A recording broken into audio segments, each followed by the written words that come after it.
L'hôpital universitaire des enfants Reine Fabiola de Bruxelles existe depuis 1986 avec une capacité d'accueil de 183 lits.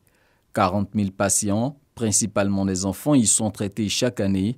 Cette vocation, similaire à celle de l'hôpital mère-enfant de Bingerville en Côte d'Ivoire, est à l'origine de la visite effectuée ce mercredi par la première dame dans cet établissement bruxellois. Une sorte d'immersion pour Dominique Ouattara, afin de s'imprégner des meilleures pratiques médicales qu'expérimente cet hôpital depuis plus de 30 ans dans le traitement des pathologies liées aux enfants.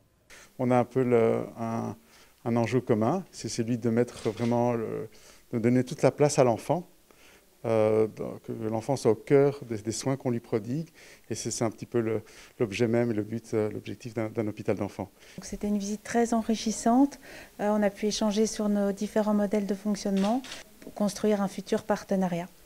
C'était très enrichissant. La fondatrice de l'hôpital mère-enfant de Bingerville repart enrichie de cette visite. Je viens de visiter donc l'hôpital La Reine Fabiola, qui est un hôpital spécialement destiné aux enfants.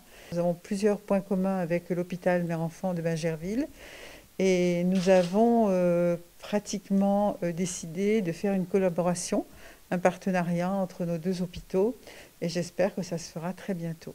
L'un des axes de cette future collaboration pourrait être la pédopsychiatrie, déjà pratiquée par l'hôpital universitaire des enfants Reine Fabiola de Bruxelles. Cette discipline scientifique vise à améliorer la santé mentale des enfants et des adolescents, tout en favorisant leur bien-être et leur épanouissement au sein de la société.